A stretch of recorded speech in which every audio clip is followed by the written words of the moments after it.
Hi, Carrie, and welcome to the Awaken Your Wise Woman podcast.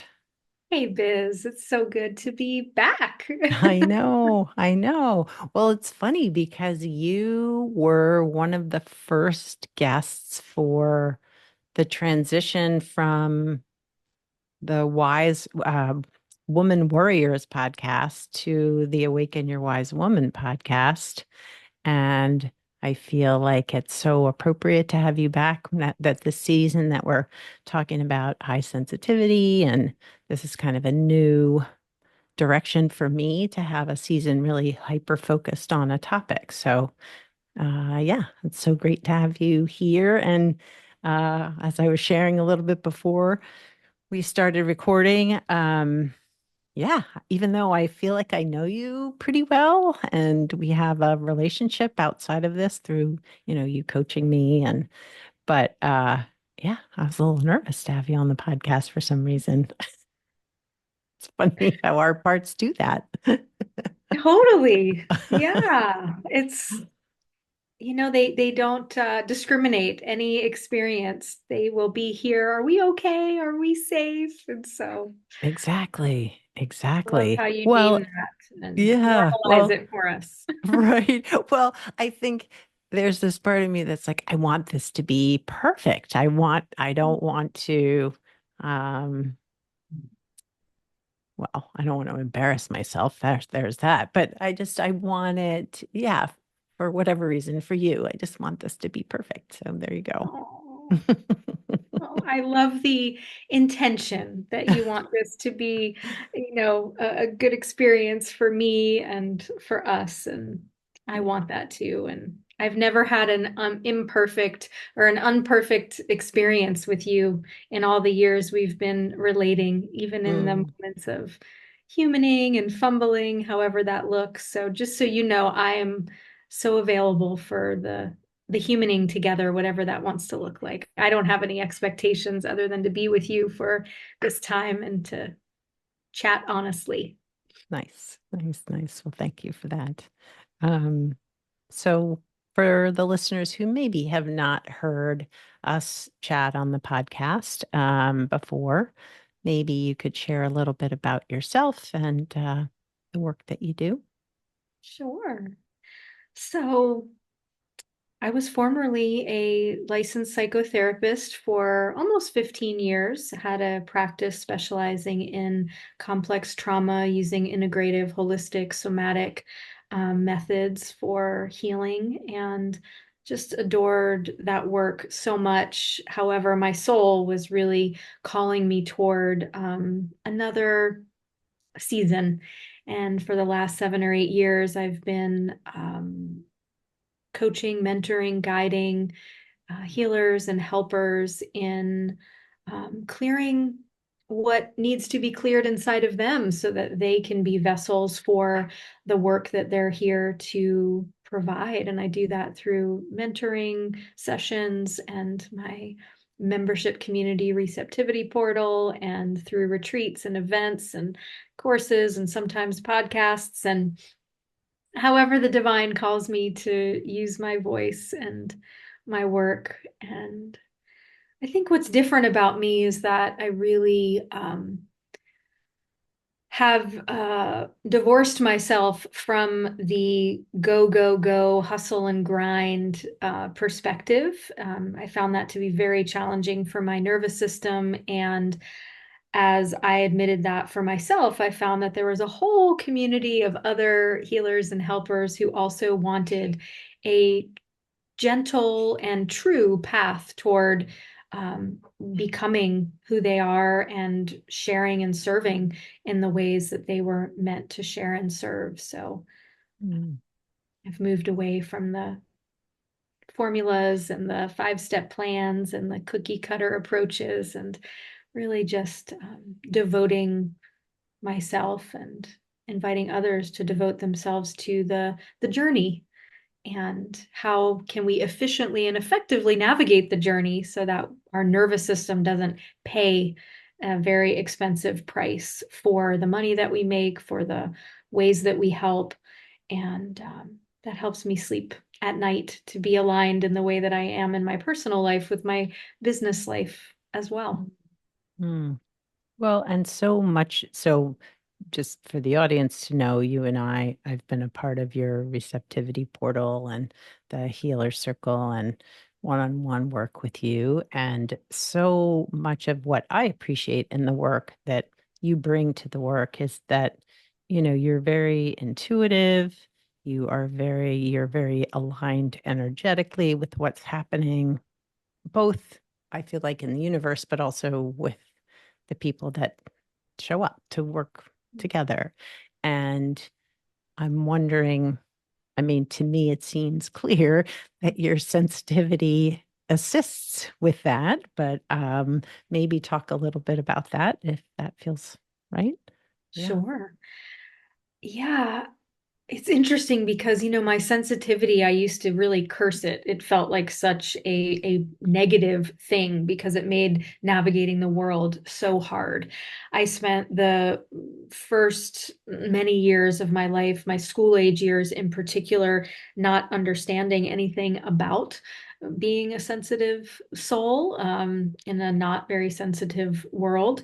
And I had all kinds of anxiety and panic attack. And I remember like puking every day before school. My little body just couldn't tolerate like the intensity of these environments and the rules and the schedules and the rigidity. Like I just wasn't built for it. So I always knew that I would work for myself. And one of the things that I love about being an entrepreneur is that I get to design my schedule and the type of work that I do and the clients that I serve in a way that honors my sensitivity, which I now, just to be clear, see and know as a beautiful gift. Hmm.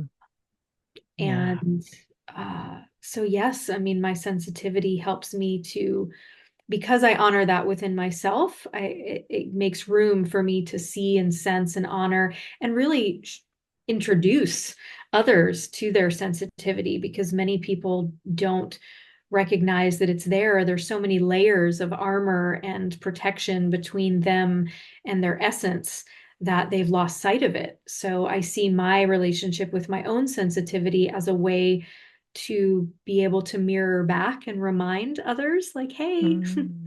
you see her? Do you see him? That little precious, light and softness and truth that's flickering in there. Uh, Yeah. Yeah.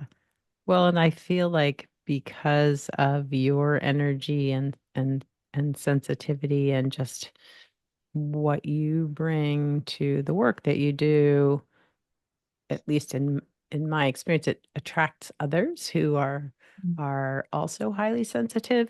And so to me, that's something that is always that it has, I think, more recently surprised me, is I think as I embrace my sensitivity and really name it and own it and allow it to be there, I do find it is bringing in others that are also highly sensitive. Yeah, like a little magnet, right?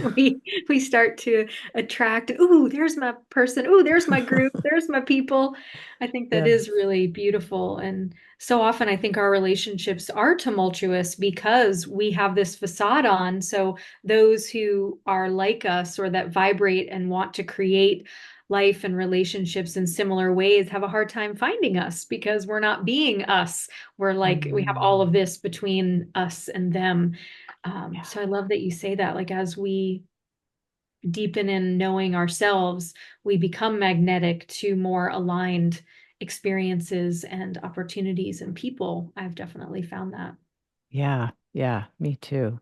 And you said that in the past, your sensitivity was not something that you treasured or felt so warm and fuzzy about. What was that like growing up?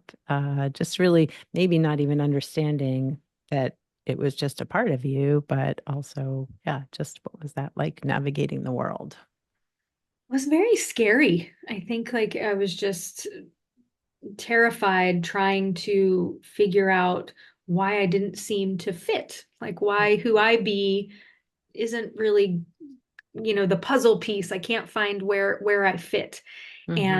And I thought that meant, of course, at that age and stage that there was something bad or wrong about me or what I was doing, because it wasn't occurring to me that it could be the world that's confused, or, these adults who haven't, done their own work to discover, the truth of their own sensitivity, or to be able to even ask questions or give resources for me. So it was very scary. Like, I spent a lot of time, like, looking back, it wasn't about becoming myself. It was like becoming who I needed to be to fit in the different environments that I was in. So whether that be school, I was a dancer for a very long time. So in that environment, I learned, to just smile and perform. Which, again, there's like a light and shadow of that, because it's lovely to be able to, like when I talk on stage now or speaking, I really enjoy it. And so I have that, but I have to be really careful that it's not performance. Like, where is Carrie in this? That there's authenticity, because a lot of what I learned was to be safe in the world, I had to perform. I had to figure Mm. out who am I supposed to be, radar in on that, and then do it. And so Yeah. there was like this conflict, like it feels like my stomach always hurt and I didn't know why. And it was like, oh, well, now I know, because it's painful to not be yourself in the Oh world. my gosh. Yeah, I can so relate to that. And yeah, just sort of always feeling this like sense of like difference and not feeling like I could fully show up the way maybe I didn't even know how to because there was so much armor. Yeah, yeah. It's reminding me too that, if you talk to anyone who knew me in my childhood, they would probably tell you that I was very bossy. One of the Mm. ways that I dealt with my sensitivity, one of my pieces of armor was to be controlling and in charge. So it's like if we were playing school, I was the teacher. If we were playing house, I was the mom, the dad, the like, I mean, I was just all of it. I remember we used to play like grocery store, we'd take the cans out, and we'd like make the beeping noise. And I was always the cashier, I was the manager. So I have so much empathy for that part now, but it made relating with my peers very challenging, because I didn't Mm. have a lot of space for them, because I was so scared. And the only way I felt safe was to like control all the little pieces of, everything that I was doing. I didn't really know how to play because I didn't feel safe enough to let go and like actually enjoy Just be anything. in it. Yeah. So, makes me a good entrepreneur now. I can lead well, but I've had to refine those skills. So it's not all bad, but it's just, Yeah. yeah, it's just sort of interesting and sweet to look back and to be able Well, to yeah, I was gonna embrace those parts. of course. Well, and right, to be able to laugh and appreciate those parts for what they brought forth for you, but also um I would say that you have learned to lead in a much different way these days, right? As you know, with the Much. groups that I'm a part of. But uh yeah, I would say I was always, whatever you want me to be. That was my Yeah. Do I need to be the clerk? No, no. Or do you need me to be the customer? Okay, I could do that, that sort of We people would have been pleasing. good friends, Biz. Yes, It was right. almost like with the adults, I was like, who do you need me to be? Sometimes I had a rebellious spark, but then with my peers, it felt like, oh, now I can take charge or practice that being in control, or being, it's, yeah, had a little Yeah. bit of both. Yeah.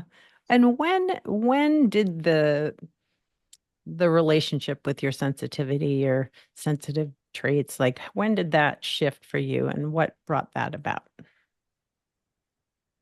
So, as I was becoming a therapist in my early 20s, I was on a deep journey of my own work, wanting to understand my anxiety, and why life, so many facets of it were just so scary, because I didn't have any big T traumas that would be like, oh, well, that makes sense. That happened at this. It was like, no, there was just this chronic undertone of like, um, uh, yeah, just not feeling safe in the world, but there wasn't some identifying factor. So I would say my journey started in my early to mid 20s as I began a lot of therapy.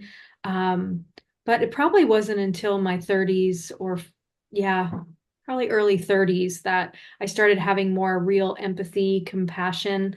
I think of reading like Tara Brach's Radical Acceptance. I remember a therapist gave that to me and I just like threw it across the room. I was like, what is this? Like, I just wasn't ready. I couldn't even look at it, accept it. Mm. I just, yeah, I just didn't have the skills yet. And then there was a day when I was just ready to pick it up and um, it really had an impact on me. Like, oh, there's actually exercises and ways that I can presence these different aspects of me. And, parts work really had a big impact on that too, because it wasn't like it got less confusing when I could identify this part and the different needs and stories. And it felt like there was a map out of this really confusing place that I didn't understand or have any reference for before that.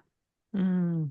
Yeah, yeah, it's lovely. And Tara Brach's work is amazing. I love listening to her meditations Mhm. and um for you, how has your sensitivity really shaped your work that you do today? And even did it influence that shift from therapist, entrepreneur, entrepreneur to coach and energy healer? And yeah. Very much. I think one of the aspects of sensitivity, that one of the ways that sensitivity shows up for me is in my body. And so if I'm ignoring something, my body lets me know. And when I was ignoring the soul's call to move from therapist to, mentor and guide and to move from Florida to California and just start a new life, I was ignoring that. So my body began to break down, just pain Mm, and symptoms, and nothing could get diagnosed physically. And, one of my mentors at the time said, I think this is more of a spiritual dilemma. Are you going to answer your soul's call or not? wow. And I felt like I was dying, like there were heart palpitations and just, but everything was fine with the physical heart. There was no answers that could be given. And, one of my mentors said, I do think you're dying to this aspect of life, to this part of you, to this, Mm, identity that you have trapped yourself in. And there's more to you than that. And that really, I was resistant for a long time to that. But then when I started listening, um, it helped me to decide that yes, I do want to answer this call and I do want to make this shift. And I think my sensitivity helps me to create, um, like be present to my own nervous system, but then to realize the nervous system that collectively gets created when I'm working with another individual or with a group. You know, sometimes we can't really see ourselves. And so the feedback that I often get over the years is like, I've heard the words like your spaces are gently powerful, like mm, there's a gentle power. And I think that's how my sensitivity is infused. It's like because I can read the room, because I can feel the space, there's a way that I'm able to hold it, to organize it, um, yeah, that allows it to be less chaotic, dramatic. Um, yeah. yeah. Well, I think about again, like the people that you draw in. Like, I don't ever think of the spaces that I've been in with you as either dramatic or chaotic. Um, but also, too, the gentleness of your message around entrepreneuring, right? And marketing. It's like we I think for so many highly sensitive people, like that push marketing, the in your face, like I'm gonna be, everywhere you see me on social media, I'm gonna be emailing you like once a week. I'm gonna be, in your face. I know for me anyway, it just feels so uh unaligned. Yeah. And so sort of that permission to trust yourself and do it the way I need to, or whoever else it is that may be in your work with you. Yeah, to do it in a way that works for them. Yeah. And that feels so, that I feel like that really shifted how I work and Mm. put myself out there. Yeah. Yeah. I love knowing that. It's like that permission slip feels really important. And we have Hmm. to know what permissions our sensitivity need. And if we're not in relationship with our sensitivity, then it's hard to know um, what is the way that my life, my business is asking to be organized so that I do experience as much gentleness as possible. Because let's face it, the world is harsh. It's intense. There are lessons and experiences and circumstances that do fall outside our realm of control, but how we choose to take care of ourselves through those and how we identify what we need, that really has a big impact and it matters. And as I mature, I get clearer and clearer for myself. And that helps me to attract the people that want that, um, Right. and Right. that can meet us there. And yeah, it's so interesting because I don't know that I've thought of it like this in terms of my relationship to my sensitivity and the role that it's played. So this is fun for me to even think of it like this. I love your questions. Nice, nice, nice. Well, I love that you love my questions. Yeah.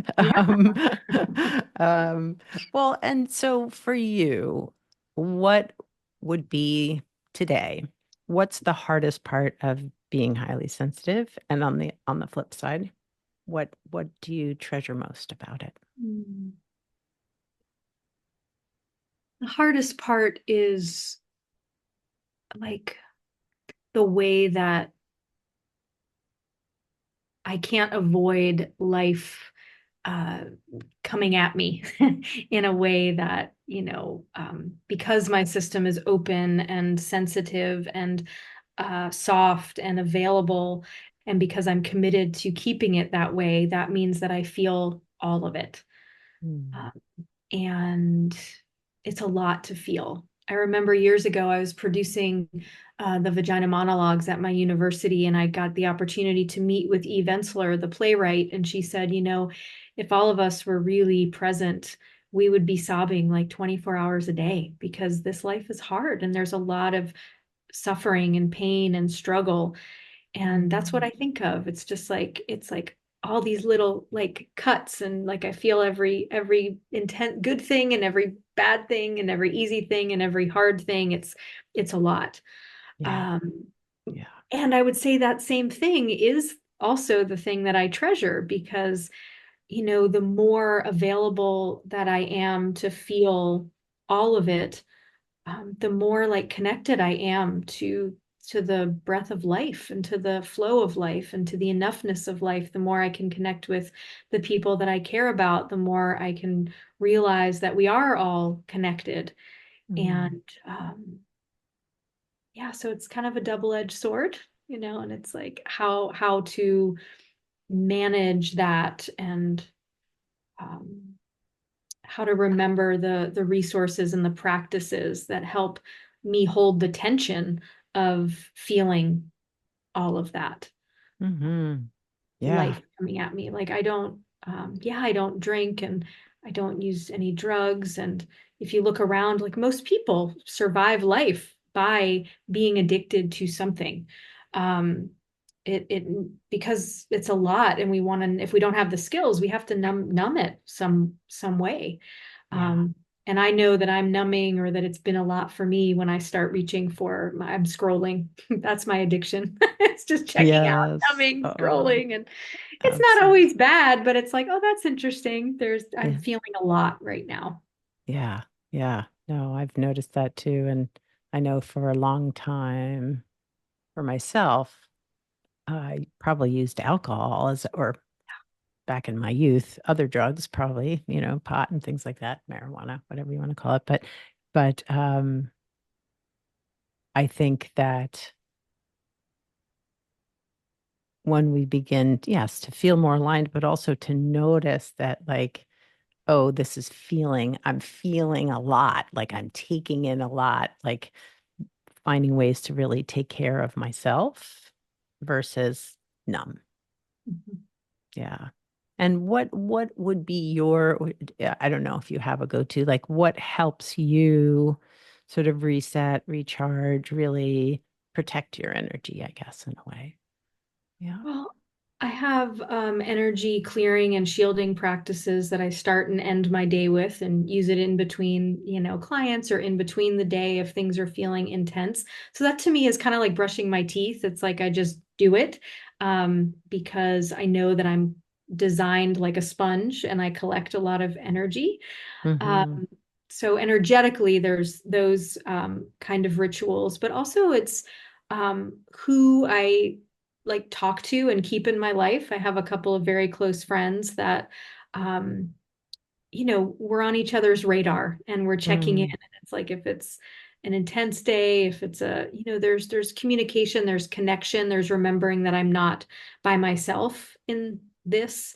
And also movement. I find even like a gentle walk, getting out in nature, like feeling the breeze. I'm blessed to live in San Diego that, most time of the year we can comfortably be outside and like yeah. enjoy nature.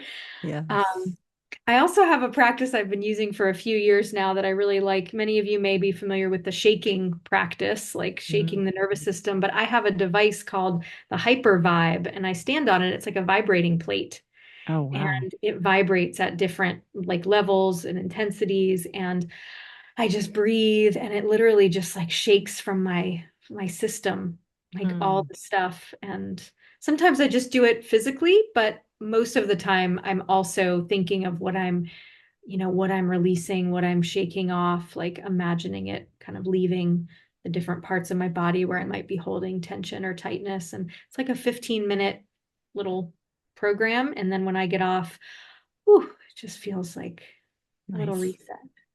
I love Yeah. that. Well, there's so much evidence around movement and shaking and, you know, moving that energy through us, that what's more negative energy through us or negative experiences. So that's lovely. I love that. Mhm. So if people wanted to know more about you and how to find you, how did they do that? Sure. Well, I think the biggest opportunity to play with me right now is the receptivity portal, and it's just receptivity-portal.com. Hmm. And, I'm finding that working individually is beautiful, but the community element has been so sacred and special. A lot of times because I'm talking to people one on one and they're saying a lot of the same things that other people are saying, and they're thinking they're the only one. And I'm like, oh, you should meet so and so because we just had the same conversation. So I'm loving the growth of our community with the most aligned and just special souls who are really committed to being receptive to life and having a nervous system that's capable of handling life as it's lifing. And yeah, and Yeah, then also carrienola.com has other things. And that, yeah, I'm rebranding that right now. So she's not a full, she doesn't match my current expression the way that I want her to, but she's not in full always a work flower in progress. flower yet. Yes. Exactly. She's a Yeah, bud. exactly. Exactly. Well, it was so fun and always enjoyable to be with you virtually and maybe someday in person. But yeah, it was so fun to talk to you today, and I just appreciate your coming on the podcast. Well, thank you for having me, and thank you for your commitment to honoring your own sensitivity and reminding us to do the same. I feel like it's such an important conversation, and we need to be having it more and more. Mhm.